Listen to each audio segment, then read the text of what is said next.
Well, how many of you guys went on the mining tour yesterday at the Custer? Wasn't that a lot of fun?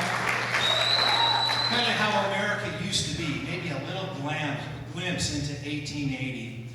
Well, I've been following this next speaker a little bit online because I've needed help as a small miner, and Shannon Poe has organized the American Mining Rights Association just for us, but actually, we're all kind of in the same boat. If you're in the resource industry, we're in trouble. I mean, even if you're a recreationalist and want to go out on these public lands, you're being locked out. And I think you'll find it very fascinating. I want to introduce Shannon Poe with the American Mining Rights Association. Shannon, if you could come on up and tell us a little bit about your organization.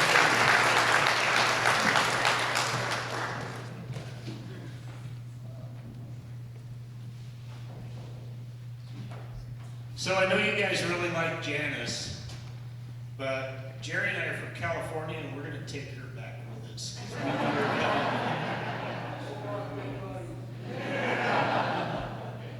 I want to thank really Dorothy for putting Jerry and I up at their cabin and taking us around to the mines and stuff. We're actually going to go up and check out one of Dar's other mines tomorrow. I'm really looking forward to that. He doesn't know it yet, but any gold that we find, we're keeping.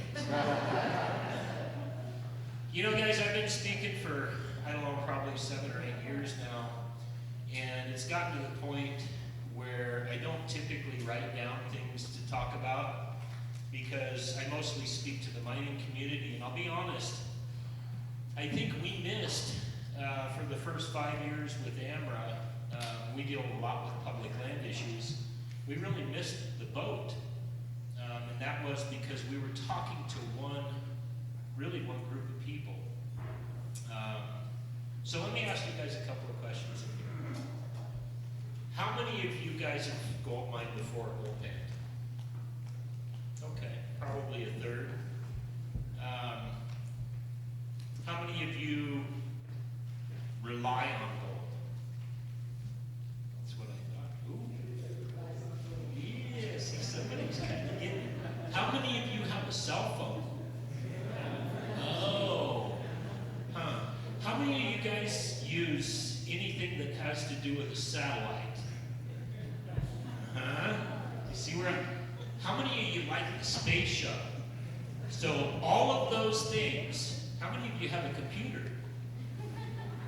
So you do rely on mining, and especially gold mining, because none of those would exist if we didn't have gold. They wouldn't.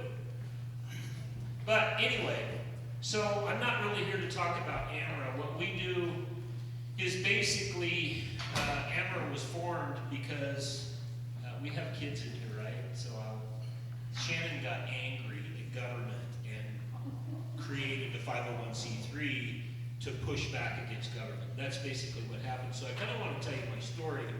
Is I grew up in Oregon, and when I was about 12, my best friend's dad used to take us camping, and he loaded up this weird-looking, funky boat in the back of his truck, and off we went camping, and we were going to fish for a few days. Well, it wasn't actually a boat. What it was is a suction dredge, and it was for my first foray into mining. So we dredged, and so that was clear back in the 70s, and ever since then, I've kind of had a penchant for mining. Well, I went to college and ran businesses. I was an interrogator and had a private investigative white-collar crime firm, and I just got really sick of the rat race, and I got sick of wearing a tie. You notice I didn't wear a coat today, because I don't like that. I don't like ties. So anyway, but every single weekend I would go mining. I moved to California in 2004, and I had a beautiful, if you guys know what a Buick Park Avenue is, it's a really luxurious car. I would throw a gold dredge in the back, strap the trunk down, and take that down follow drive roads just to go mining. It was a company car, it's kind of like the rental that we took up to Dar's mine yesterday. So that's what I did, and anyway, every single weekend I would go out mining. Well, I saved up a whole bunch of money. I worked for a company that I'm sure you guys are very familiar with. I was a corporate executive for Winco Foods for about 15 years. Good company, by the way. I have absolutely nothing bad to say about them. They're a great, phenomenally employable company, but they had given me quite a bit of stocks when I left, and so I decided in 2007, I told my wife, I said, look, I am sick of flying around the country interrogating pedophiles and putting white-collar crime people that are embezzling money in prison. I just want to go mining. And she's like, well, can you make enough money doing it? And I went, I guess we'll find out. So I went and I had a couple of dredges. I picked up a small gold claim in what we call the South Motherlode of California. It's right outside of Yosemite. And in 3 months' time, I dredged $156,000 of gold. I love it. 2 people. $156,000. The funny thing is I never really showed Lisa how much gold I was getting. And she knew because I would have to show her something. So it kind of came around to the conversation after this 3 months. I said, look, I kind of want to do this full time. And she's like, well, I just need to make sure that, we can actually make money and we can survive. And so I put 10 pounds, 2 ounces of gold on the kitchen counter in front of her. Will that work? So needless to say, my wife is quite adorned with gold jewelry. She's an executive. She has to work in Oakland and Berkeley and places like that, and you can't wear gold in places like that or you get mugged. So anyway, so everything was going really, really good. We took and we decided, you know what, we're going to buy a piece of private property up there. Maybe we'll build a house. I can store some equipment. And so in about a month's period of time, we went and dredged up a baby food jar of gold and bought 10 acres of land. Paid for it with the gold. Pretty cool. So we built a little shop, bought some more equipment, another dredge, and eventually I had about 4 of them. And then in about August 28th of 2009, I was dredging on this little river called the North Fork of the Merced, and we found a section of old ground, meaning it was ground that the old timers missed back in the 1800s, and it was loaded full of gold. And we were spending about $6 a day in gasoline and making almost $3,000 a day in gold. Pretty good investment. So somebody started throwing rocks in the water next to me. This is a very remote area. And I popped my head up out of the water, and I looked, and it was a buddy, and he's like, Shannon, you got to take your dredge out of the water. We're shut down. What the hell are you talking about? He goes, they just banned suction dredging. What do you mean that they banned suction dredging? He goes, well, the politicians in Sacramento are saying that we kill salmon. I'm like, good God, Marlon, we don't even have any salmon in this river. There's a dam down there. They never put a fish ladder on it. How can I kill a salmon if there isn't even one here? So what California did, and guys, and I know most of you don't know me, I'm pretty blunt. I'm just going to say it like it is. The liberals in California are tyrants. And they came up with what they said was a moratorium, a temporary moratorium to study the effects of suction dredging, even though 26 studies had been done over the course of the last 30 years. Every one of them, including by the EPA, fisheries biologists, Oregon State University, all these other accredited studies that were done, all proved that suction dredging is a net benefit to the environment. But they had to do another one. Here we are, 2019. It's 11 years after that moratorium. Do you think we could dredge? It was temporary, right? So what I did is probably, and this will probably resonate with many of, well, maybe not this group, but many in other groups, is that I took out my checkbook and I wrote a check for 10 grand to the nearest group that I could find that I thought would save me, get me back in the water. I took out my checkbook and wrote $5,000 to another group that I thought could get me back in the water. And what I found out is there was no unity. The small mining community couldn't come together, and they couldn't join hands, and they couldn't, it's just, they're fiercely independent people. We have a saying that one of our board members came up with, is uniting the mining community or uniting the conservative community is like herding cats with a leaf blower. And it's pretty adept because we are fiercely independent people. How many of you guys are in the timber industry here? Loggers. I know I talked to them already. How about ranching? Hunting. Okay, so we got fishermen. You guys, when you get into trouble or you encounter some type of adverse thing that comes your way, you typically don't call for help. We take care of our own issues. That's kind of how we are. We are not the Borg, and that is what I see the left as being. They're collectivists. They're part of a collective, and so they follow directions. And that's why we're being defeated, guys. Especially, and I don't mean defeated entirely, is especially in organizing. They destroy us. And it's because we don't reach across the fence to other groups. That's where AMRA missed the boat. We missed the boat for the first 5 years because that's all I focused on. And so we figured out a way to start uniting with other groups and to pull them in, because the loggers out there and the fishermen and the hikers and the hunters, those guys are the same as me. We're all conservative. We're all fighting the same people, right? So if that's the case, why should we not support them? We should. Just like you guys should support mining, small miners, and we should support the logging industry. You guys familiar with the cap and trade bill that they just tried to pass in Oregon? You know how that got killed? Do you know how it started? Well, do you know how it's the Timber Unity? It's a group of protesters basically that stopped this, and that started by a guy by the name of Jeff. He's a truck driver, log truck driver. He went to meet with a assembly person at the state capitol. I grew up very close to Salem, Oregon, and anyway, he went to the capitol and he was wearing his safety yellow shirt because they have to. He was a log truck driver. He had to park his log truck down at the donut shack. But anyway, so he walks up to the Capitol. He gets there at like 7:30, and the state police that guard the Capitol thought he was a transient, wouldn't let him in the building, even though he had a meeting with the assemblywoman. And so anyway, they had to call the assemblywoman. She came down and said, "Hey, state police, yes, he's here to meet with me, and he has an appointment." They questioned the assemblywoman whether or not she was being sincere and that he wasn't a threat to the Capitol. No kidding.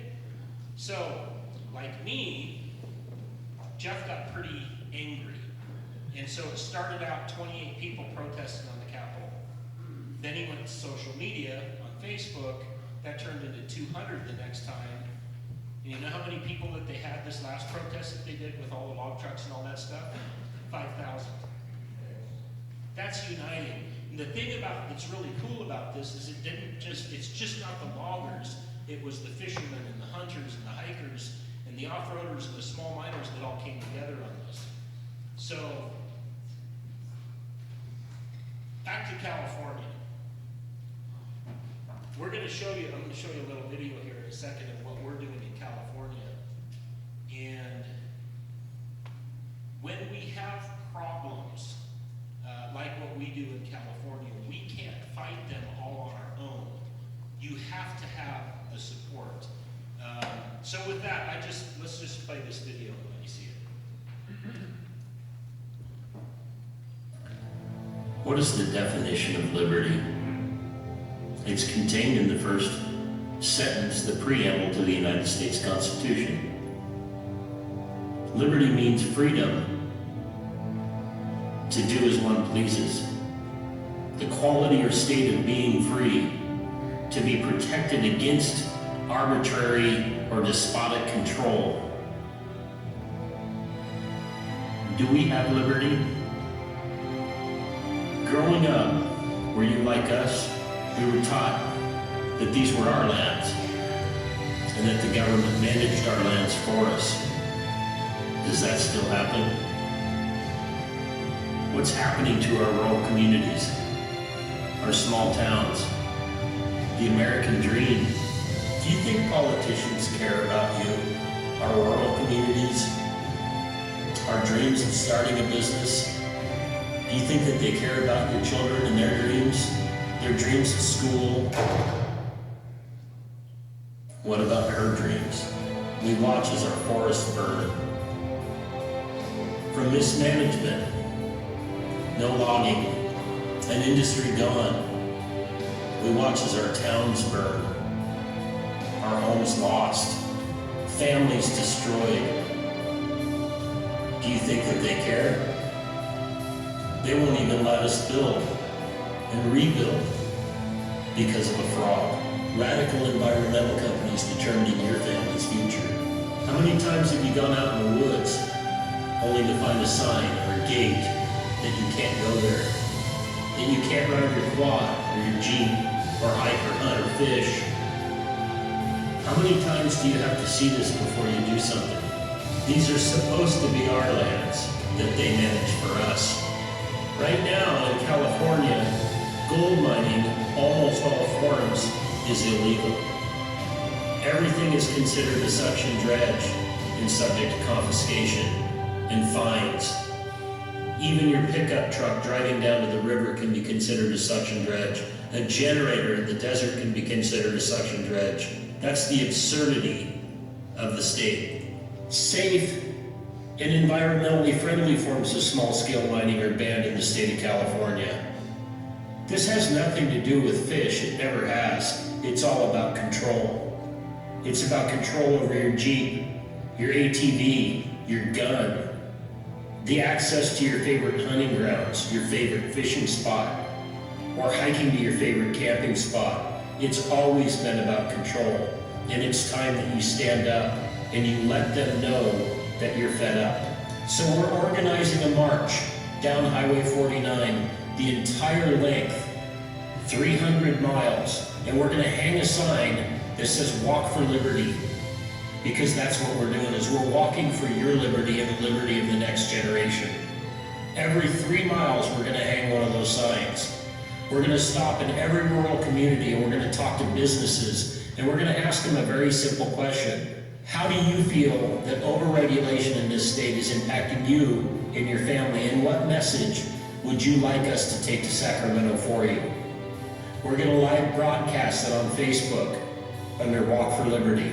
We're gonna record all of these conversations that we have with these folks and create a documentary, because you know what? It's time that the people are heard. We're gonna encourage politicians, county commissioners, county sheriffs, local representatives, state representatives, even the senators, walk a mile in our shoes with us, listen to the people, hear their voice, hear our plight, hear how disappointed we are with this overregulation. And the time is now that this stops. We're Americans, born and bred. We love our country. And you know what? These colors don't run. Join us in this movement and support Walk for Liberty. Go to walkforliberty.com and please make a donation today. Follow us on Facebook under Walk for Liberty and watch us live broadcast this 300-mile walk. We're doing this for you. We're not asking for people to walk with us, although if you'd like to, we certainly won't turn you away. Meet us in a town, wave us on, encourage the people that are doing this, because you know what? The next generation is depending on us, and we can't let them down. Good, Caleb.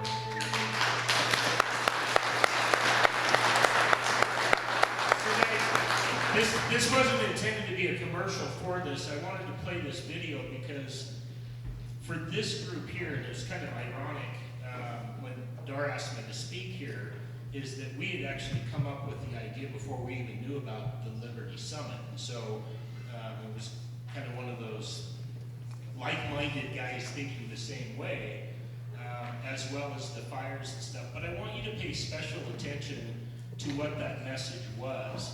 Is even though we're American Mining Rights Association, you see the hunters and the fishermen and the hikers and the off-roaders and the Jeeps and the farmers and the ranchers. And when we played that video, it went nuts. When we put it out on our social media, and it pulled all of these guys in. Within 2 days, we got calls from the state of Jefferson.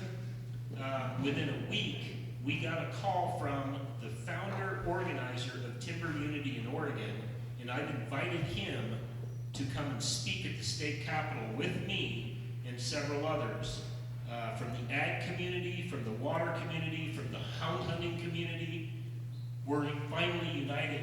That's the only way that we're going to make a difference, guys, and that's the message that I wanted to carry to you guys, is that you may have your own individual problems, but we have to cross over those boundaries to support the other groups as well. Does that make sense?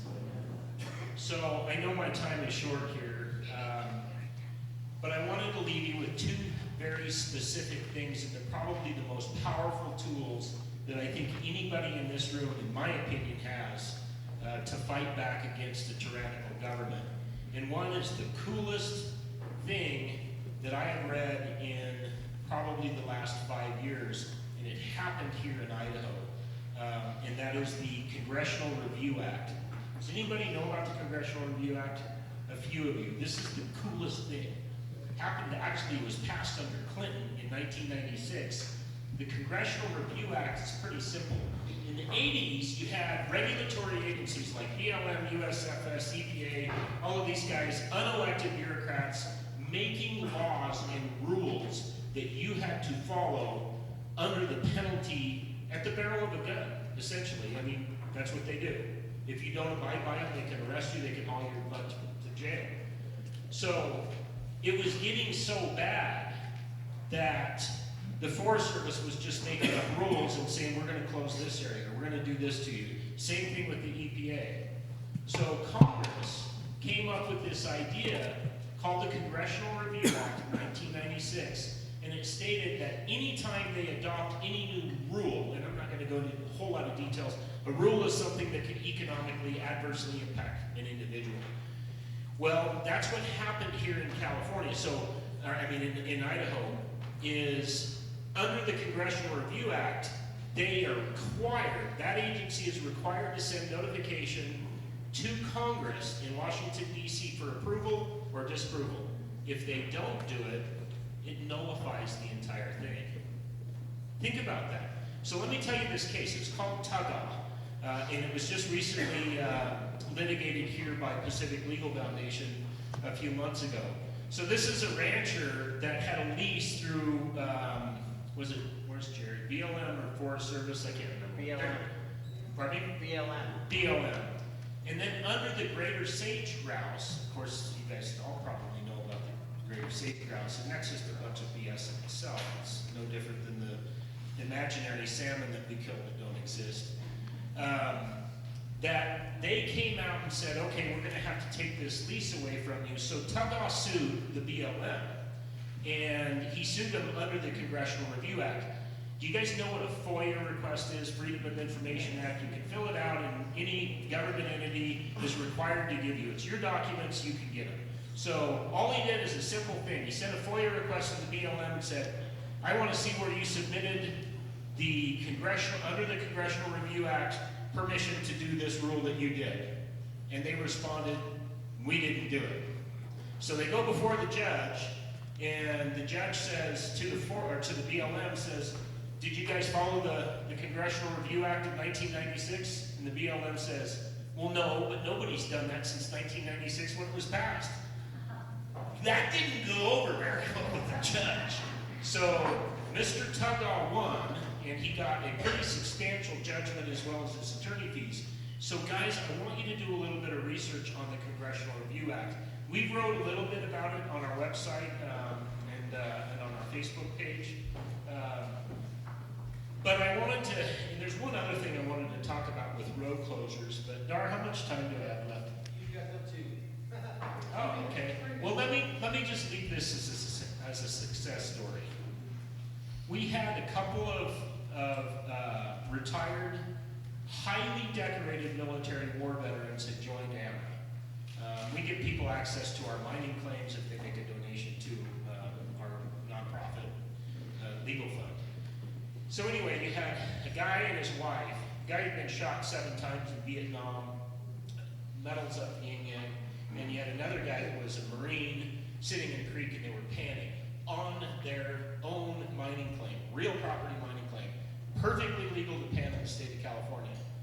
2 USFS Forest Service cops come stomping up the creek and sees these 3 people there. The first words out of their mouth, and I'll quote because we have this and had it in the lawsuit, is, "All right, everybody pull out their ID. We need to know who's in our forest."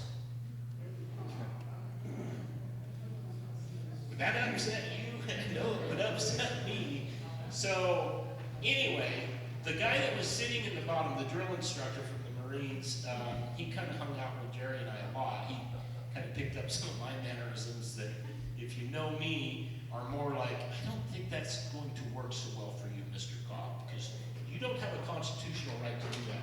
Well, the other guy, the highly decorated guy, instantly reached into his pocket, pulled out his wallet, pulled out his ID, handed it to these 2 LEOs, and anyway, so they said, "Well, you know, ma'am, you need to pull out," because he had his wife with him. Well, they're down in a creek bed, for crying out loud. She didn't have a purse, so she had her AMRA membership card. She shows her AMRA membership card, and the woman captain, 23 years old, by the way, diversity graduate from the Forest Service, she said, "Well, ma'am, your AMRA membership card is expired here. I'm sorry, or you even have a right to mine on this claim."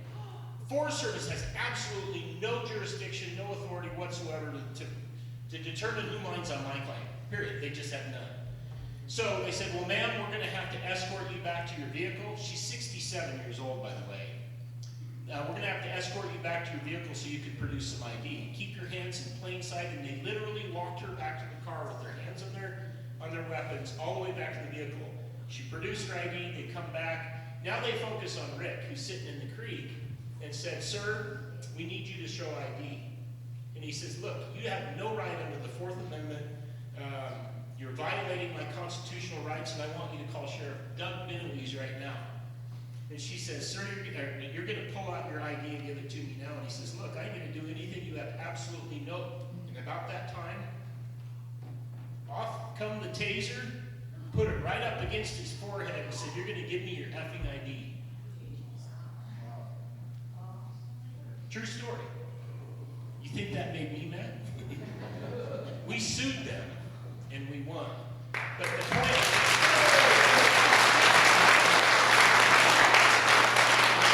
I want to leave you with this, because we have the Constitutional Sheriff's Association here. I want to tell you that we have a member of the Constitutional Sheriff's Association. His name is Doug Benoise, and I think he's the best sheriff I've ever known personally. I called Doug and told him about this, and he said, "Well, Shannon, do you want me to pull their authority?" "Yes." He goes, "I'll do it right now." I'm like, "Whoa, hold on there, Turbo. I got to do a couple of things administratively." And so he says, "All you have to do, call me on my cell phone. The minute you call me, the next minute they will not have any jurisdiction to enforce state law in this county." We did it. 2 weeks later, I called Doug. Forest Service still, to this day, 5 years later, has no jurisdictional authority